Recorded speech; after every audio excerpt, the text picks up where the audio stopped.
David Thompson never thought running a tech company would be easier than taking care of his own children. But here he was, a successful businessman who could handle million-dollar deals, completely defeated by two 5-year-old twins. The morning started like any other nightmare. David woke up to find his latest nanny, Mrs. Johnson, standing in the kitchen with her suitcase already packed. Her face was pale, and her usually perfect hair looked like she had been through a tornado. "I'm sorry, Mr. Thompson," she said, not meeting his eyes. "I just can't do this anymore. I've been working with children for 20 years, but this is beyond my experience." David's heart sank. Mrs. Johnson was the 17th nanny to quit in just 2 years. Before he could ask what happened this time, his daughter Lucy came skipping into the kitchen, looking perfectly innocent in her pink pajamas. Behind her, his son Tommy dragged his stuffed dinosaur, acting like nothing unusual was happening. What did they do this time? David asked, though he wasn't sure he wanted to know the answer. Mrs. Johnson pointed toward the living room. David followed her gesture and saw that every single piece of furniture had been moved to create what looked like a giant fort. But that wasn't the worst part. Somehow, the twins had managed to fill the fort with every roll of toilet paper from the house, creating what looked like a paper snowstorm. "They told me it was a surprise for you," Mrs. Johnson said, her voice shaking slightly. "When I tried to clean it up, Lucy locked herself in the bathroom and wouldn't come out for 3 hours. Tommy kept following me around, undoing everything. I cleaned. Then I found my car keys in the freezer, wrapped in aluminum foil." David looked at his children, who were now sitting at the kitchen table, eating cereal like nothing had happened. Lucy gave him a sweet smile, while Tommy concentrated very seriously on his breakfast. They looked like perfect angels, but David knew better. "I understand," David said to Mrs. Johnson. "Let me get your final payment." After the nanny left, David sat down at the kitchen table with his children. The house felt too quiet, too big. It had been this way since his wife Maria died in that terrible car accident 2 years ago. Before that, the house had been filled with laughter, music, and the warm smell of Maria's cooking. Now it felt cold, despite the expensive heating system. "Why? Did Mrs. Johnson leave?" Lucy asked, though her tone suggested she already knew the answer. "You know why?" David said gently. "We talked about this with the other nannies too." Tommy looked up from the cereal. "She didn't read good bedtime stories anyway, not like Mama did." David's chest tightened. The children rarely mentioned their mother directly, but he knew she was always on their minds. Everything they did seemed to be a way of pushing people away before those people could leave them, just like their mother had been forced to leave. The phone rang, breaking the heavy silence. It was David's sister Catherine calling from across town. "Please tell me the nanny didn't quit again," Catherine said before David could even say hello. "She left this morning," David admitted. "David, this can't go on. Those children need stability. Maybe it's time to consider other options." "What other options?" David asked, though he suspected what she was going to say. "There's a very good boarding school about an hour from here. The children would get proper care, education, and structure. You could visit them on weekends." "They're 5 years old, Catherine. They just lost their mother." "I'm not sending them away from their father, too. But what you're doing now isn't working either. How many more nannies are you going to go through? How long can you keep taking time off work to deal with this?" David knew his sister meant well, but he also knew she didn't understand. Catherine had never had children of her own. She saw the problem as something that could be solved with the right institution or professional service. But David knew his children weren't bad kids. They were hurt kids. They were scared kids who didn't know how to handle their feelings after. Ending the call with Catherine, David sat in his home office, staring at his computer screen. He had 3 important meetings scheduled for that day, but he couldn't leave the children alone. His business partner, James, had already expressed concern about David's frequent absences from the office. "The investors are starting to ask questions," James had told him last week. "They need to see that you're focused on the company." David understood the pressure. His tech startup was at a crucial stage. They were developing new software that could revolutionize how small businesses managed their operations. The project had the potential to help thousands of people, but it required his full attention. Instead, he was spending most of his time dealing with nanny agencies and child psychologists. The house phone rang again. This time, it was the director of the most expensive nanny agency in the city. "Mr. Thompson," the woman said in a crisp, professional voice, "I'm afraid we can no longer provide services for your family." David felt like someone had punched him in the stomach. "What do you mean? Your children have developed quite a reputation among our staff. Word travels fast in our industry. Mrs. Johnson was our third nanny to quit, and frankly, we can't afford to keep losing qualified professionals. But surely there's someone who can handle difficult children." "Mr. Thompson, we specialize in challenging situations." "But your children aren't just difficult. They're systematically driving away every caregiver. They seem to have made it their mission to ensure that no one stays."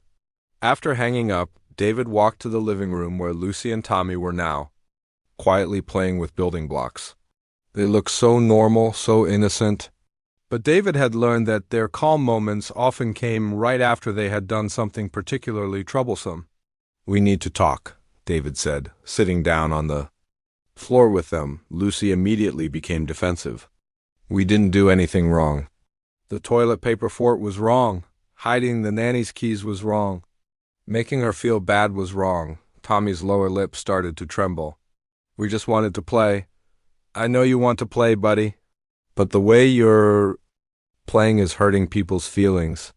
And when you hurt people's feelings, they don't want to stay and take care of you." "Good," Lucy said firmly. "We don't need them, we have you." "But I have to work, sweetheart. I have to go to the office so I can keep our house and buy food and take care of you." "Then we'll come with you," Tommy suggested. David almost smiled. "Despite everything, you can't come to my office every day. You need someone to take care of you here. Someone who can help you with your homework and make you lunch and read you stories." "Rosa makes us lunch," Lucy pointed out. Rosa Martinez had been their housekeeper for 8 years. She had started working for the family when Maria was pregnant with the twins. Rosa had watched the children grow from babies into the complicated little people they were now. She was the only staff member who had stayed through all the chaos of the past 2 years. Rosa was different from the nannies. She didn't try to change the children or fix them. She just took care of the house and made sure there was always food in the refrigerator and clean clothes in their closets. The children trusted her in a way they didn't trust anyone else. "Rosa is here to clean the house and do laundry," David explained. "She's not here to be your nanny." But even as he said it, David realized that Rosa had been doing more and more childcare as the nannies kept leaving. She never complained, never asked for extra money. She just quietly stepped in whenever needed. That evening, after the children were finally asleep, David found Rosa in the kitchen, preparing meals for the next day. She always stayed late on the days when nannies quit, making sure everything was organized for the morning. "I don't know what I'm going to do," David told her honestly. "No agency will work with us anymore." Rosa looked up from the sandwiches she was making for the children's lunch. She was a small woman in her 50s, with kind eyes and gentle hands that the children had learned to trust. "The children are not bad," she said in her accented English. "They are scared.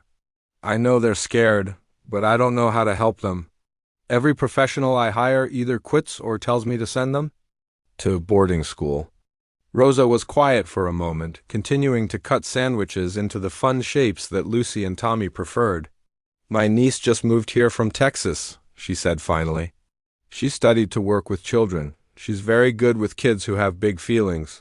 David felt a spark of hope, but also hesitation. "I don't want to mix family relationships with work, Rosa. What if it doesn't work out?" "Maybe it's time to try something different," Rosa said gently. "The fancy nannies, they know lots of rules and techniques. But Sophia, she knows how to listen to children's hearts." David spent the entire weekend thinking about Rosa's suggestion. Every time he looked at Lucy and Tommy, he saw how tired they looked. Not physically tired, but emotionally exhausted from pushing people away. They were 5 years old, but they carried themselves like they had the weight of the world on their shoulders. On Monday morning, the children woke up and immediately asked where their new nanny was. David realized they had gotten so used to the pattern of new caregivers that they expected someone different every few weeks. "There's no new nanny today," David told them over breakfast. Lucy's eyes lit up. "Does that mean you're staying home?" "With us? For today, yes. But we need to figure out a better plan." Tommy, who was always more sensitive about changes, started to look worried. "Are you going to send us away like Aunt Catherine said?" David's heart broke a little more. The children had obviously overheard more conversations than he realized. He knelt down to their level and looked them both in the eyes. "I will never send you away. You are my children, and this is your home. We just need to find the right person to help take care of you when I'm at work. What if we promise to be?" "Good?" Lucy asked in a small voice. "Sweetheart, you don't have to be perfect. You just have to let people help you." That afternoon, while the children were taking their naps, Rosa approached David again. She had been cleaning the same kitchen counter for 10 minutes, which was her way of working up the courage to say something important. "I called my niece," she said finally. "Sophia, she wants to meet you and the children." David felt nervous. "Rosa, are you sure about this? I don't want to put you in an awkward position if things don't work out. She's different from the other." "Nannies?" Rosa insisted. She grew up taking care of her little brothers and sisters. Her mother worked 3 jobs, so Sophia learned how to be patient with children who are acting out because they're hurting inside. "What kind of education does she have?" "She finished college last year. She studied child development and psychology. But more important than her books, she understands children who have lost someone important." David was curious. "What do you mean?" Rosa's expression became sad. "Sophia's father died when she was 12. She helped raise 4 younger children while her mother worked to support the family. She knows what it feels like when your whole world changes and you don't know how to handle it." That evening, David found himself actually hopeful for the first time in months. Maybe Rosa was right. Maybe they needed someone who understood loss, not just someone with impressive credentials. "When can I meet her?" David asked. "She can come tomorrow if you want. But Mr. Thompson, can I ask you something?" "Of course." "Don't judge her by how she looks or sounds. She doesn't dress fancy like the other nannies. She doesn't talk about expensive schools or famous families she worked for. But she has something more important." "What's that?" "She has a heart that understands hurt children." The next day, David was more nervous than he had been for any business meeting. He had put on his best casual clothes and made sure the house was clean. Lucy and Tommy seemed to sense something was happening, and they were unusually quiet. When the doorbell rang at exactly 2 o'clock, David opened it to find a young woman who looked nothing like any of the previous nannies. Sophia was probably in her mid-20s, with long dark hair pulled back in a simple ponytail. She wore jeans and a comfortable sweater, and she carried a worn backpack instead of a professional briefcase. "Mr. Thompson? I'm Sophia Rodriguez. Aunt Rosa has told me so much about your family." Her voice was soft and warm, with a slight accent that reminded David of Rosa's comforting presence. She didn't immediately start talking about her qualifications or asking about salary and benefits, like the other candidates had. "Please, come in," David said. "The children are in the living room." As they walked toward the living room, Sophia looked around the house with genuine interest, not the calculating assessment that other nannies had given. "This is a beautiful home," she said. "It feels warm and lived in." Before David could respond, Lucy and Tommy appeared in the doorway. David held his breath, waiting for them to do something disruptive. But instead, they just stared at Sophia with curious eyes.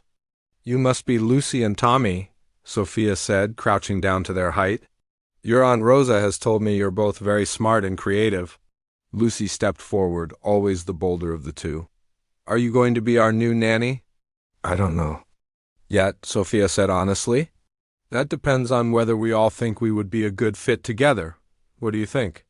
Should we get to know each other first?"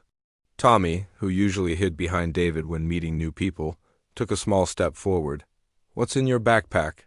Sophia smiled. Would you like to see? The children nodded, and Sophia sat down on the living room floor, opening her backpack.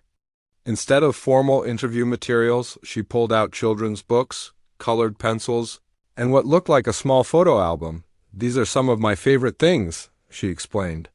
This book is about a little girl who learns that it's okay to feel sad sometimes. These pencils are for drawing feelings when words are too hard, and this is a book of pictures from my family. Lucy moved closer, drawn by the colorful book covers. Can you read to us? If your dad says it's okay, I'd love to. David nodded, fascinated by how naturally his children were responding to Sophia. Usually they would have tested a new caregiver by now, doing something to assert control or create chaos. Sophia opened one of the books and began reading in a voice that was animated but not overwhelmingly enthusiastic. She didn't try too hard to impress the children or perform for David. She just read the story as if she was sharing something special with friends. Halfway through the book, something amazing happened.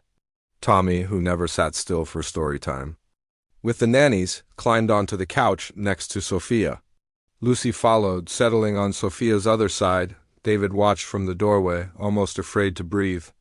This was the first time in 2 years that his children had voluntarily gotten close to a new caregiver.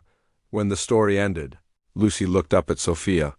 Do you have any brothers or sisters? I have 4 younger siblings, Sophia said. 2 brothers and 2 sisters. I helped take care of them when they were little, just like you are now. Where are they now? Tommy asked. They're all grown up, living their own lives. But we still talk every day and I visit them whenever I can.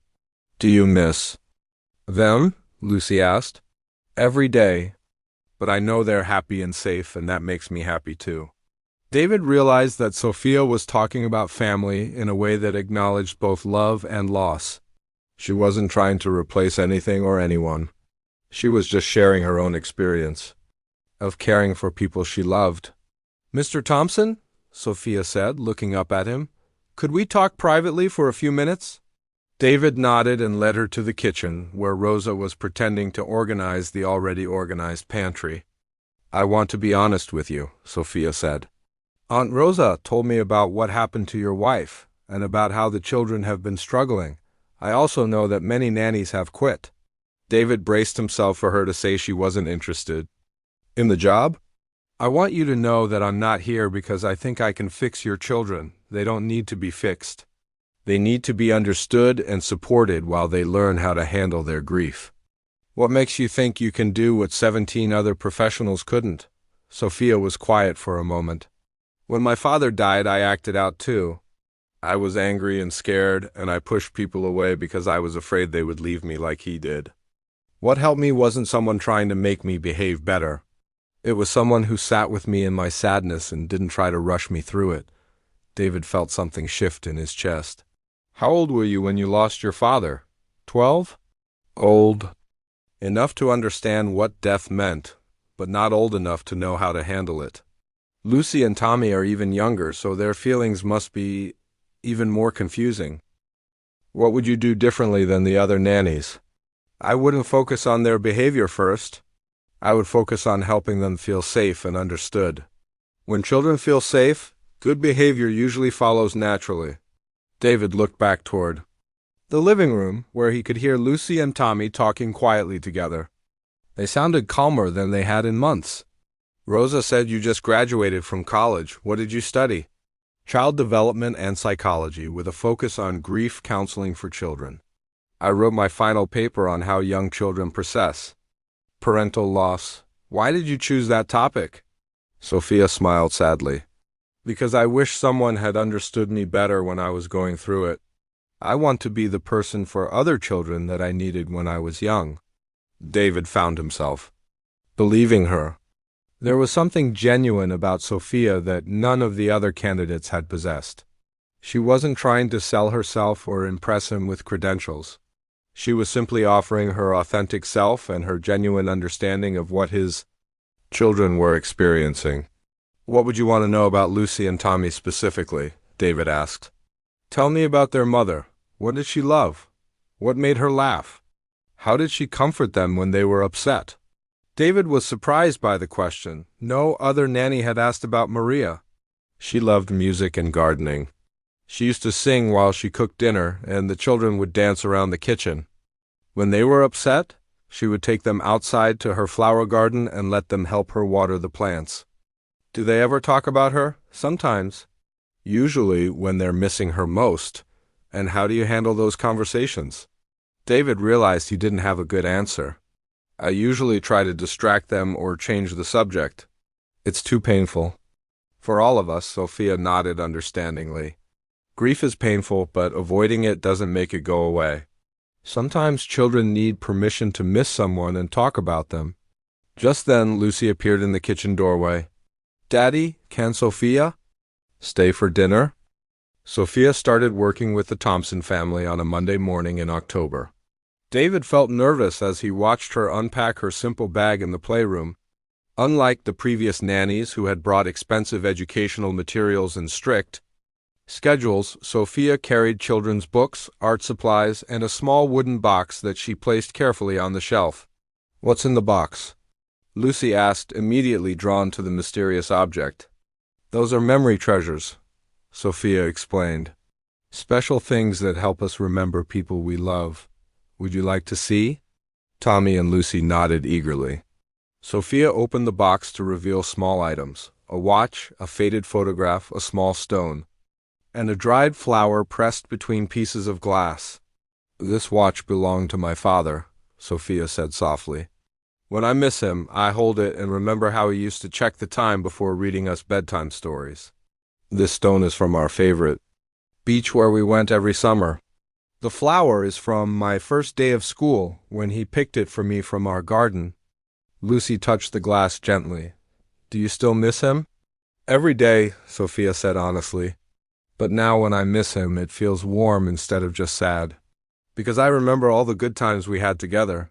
David watched from the doorway, amazed. In just 5 minutes, Sophia had done something no other caregiver had managed. She had talked about loss in a way that didn't scare the children or make them feel like their sadness was wrong. The first week was surprisingly calm. Sophia didn't try to change everything at once. Instead, she observed the children carefully. Learning their patterns and understanding their triggers, she noticed that Lucy often disappeared when she felt overwhelmed, and Tommy became destructive when he felt ignored. Instead of fighting these behaviors, Sophia worked with them. She created a special quiet corner in Lucy's bedroom filled with soft pillows and her favorite stuffed animals. She told Lucy this was her safe space, where she could go whenever she needed to feel calm. For Tommy, Sophia introduced helping jobs around the house. When he felt restless or upset, instead of getting into mischief, he could help Sophia with simple tasks like sorting socks or organizing the art supplies. This gave him the attention he craved while teaching him positive ways to handle his emotions, but the real test came during the second week. It was a particularly difficult day. Lucy had woken up from a nightmare about her mother, and Tommy had gotten in trouble at school for pushing another child. By afternoon, both children were emotional and exhausted. David came home from work to find Sophia sitting outside the bathroom door. He could hear Lucy crying inside. How long has she been in there? David asked quietly. About an hour, Sophia replied. She locked herself in after Tommy accidentally broke her favorite crayon. David moved toward the door, ready to demand that Lucy come out immediately. This was exactly the kind of behavior that had driven away all the other nannies. But Sophia gently touched his arm. Let me try something first. She knocked softly on the bathroom door. Lucy, I know you're feeling really upset right now. I'm going to sit right here outside the door, and I'm going to tell you a story. You don't have to come out or say anything. Just listen if you want to. David sat down beside Sophia, curious about what she would do. The crying inside the bathroom gradually became quieter. Once upon a time, Sophia began, there was a little girl who lived in a magical hiding place. Whenever the world felt too big or too scary, she would go to her special place where she felt safe and protected. David could hear Lucy's breathing slow down as she listened. The little girl loved her hiding place because it was hers alone. No one could tell her what to do there, and no one could make her feel bad. In her hiding place, she could think about all the people she loved, even the ones who couldn't be with her anymore. There was complete silence from inside the bathroom now. But sometimes the little girl stayed in her hiding place for so long that she forgot there were people outside who loved her and missed her. She forgot that it was okay to feel sad, but it was also okay to let people help her feel better. Sophia paused, then continued in an even gentler voice. The little girl discovered that the best hiding places aren't always rooms with doors. Sometimes the best hiding place is in the arms of someone who loves you. After a few minutes of silence, they heard the bathroom door unlock. Lucy opened it just a crack and peeked out. Her eyes were red from crying and her hair was messy. "Is that a true story?" Lucy asked in a whisper. "Parts of it are true," Sophia said. "When I was little and missed my daddy, I used to hide in my closet. I thought if I stayed there long enough, maybe he would come back and find me." Lucy opened the door wider. "Did he come back?" "No, sweetheart. When people die, they can't come back to us. But I learned that he's still with me in other ways. In my memories, in my heart, and in all the things he taught me." Lucy stepped out of the bathroom and, to David's amazement, walked straight into Sophia's arms. Sophia held her gently, not saying anything else, just letting Lucy feel safe. Tommy, who had been hiding in his room feeling guilty about the broken crayon, quietly appeared in the hallway. He looked at his sister being comforted and started to cry too. "I didn't mean to break it," he said. "I was just trying to help her color." Sophia opened her other arm and Tommy joined the hug. David watched his children find comfort in someone new, and for the first time in 2 years he felt like maybe everything would be okay. That evening, after the children were asleep, Sophia showed David something special. She had been working with Lucy and Tommy on a project all week. It was a memory book about their mother. "They've been telling me stories about her," Sophia explained. "I thought it might help them to put those memories somewhere safe, where they could look at them whenever they wanted." David opened the book and saw drawings the children had made. Lucy had drawn a picture of their mother in her garden, surrounded by flowers. Tommy had drawn their family at the dinner table, with their mother singing. There were photos that Sophia had helped them choose, and even a few words that the children had dictated for Sophia to write down. "Mama made the best pancakes," was written in Sophia's neat handwriting under a photo of Maria in the kitchen. "She always let us help, even when we made a mess." David's eyes filled with tears. They never wanted to talk about her before. They were afraid that talking about her would make you sad, Sophia explained. "Children often try to protect their parents' feelings, even when they're hurting themselves." "How did you know that?" "Because I did the same thing when my father died. I stopped talking about him because I saw how much it hurt my mother. But keeping those feelings inside made everything worse." Over the next few weeks, amazing changes began to happen. The children still had difficult moments, but they were learning better ways to handle their emotions. Lucy started using her quiet corner instead of locking herself in random rooms. Tommy learned to ask for attention instead of causing trouble. To get it, more importantly, they were learning to talk about their mother in healthy ways. Sophia had introduced new bedtime rituals that honored Maria's memory. Instead of avoiding thoughts of her, they would share one happy memory of her each night. Before going to sleep, Sophia also brought elements of her own culture into their daily routine, but in ways that felt natural and fun. She taught them simple Spanish words and showed them how to make her grandmother's recipe for hot chocolate. She told them stories from her childhood, helping them understand that families could be different but still filled with love. The breakthrough moment came one afternoon when David arrived home early from work. He found Sophia and the children in the backyard, working in the garden that Maria had started but which had been neglected since her death. "We're planting new flowers for Mama," Lucy explained, her hands dirty with soil. "Sophia says that when we take care of growing things, we're showing love for people who can't be here." Tommy was carefully watering a small rose bush. "This one is yellow like Mama's favorite dress." David knelt down beside them, feeling overwhelmed by emotion. For the first time since Maria's death, the garden felt alive again. Not because they were trying to bring her back, but because they were honoring her memory while creating something new. Can you help us, Daddy? Lucy asked. David picked up a small shovel and joined his children in the dirt. As they worked together, Sophia quietly moved to the side, letting the family have their moment while staying close enough to offer support if needed. That evening, as David tucked his children into bed, Lucy said something that made his heart almost burst with happiness.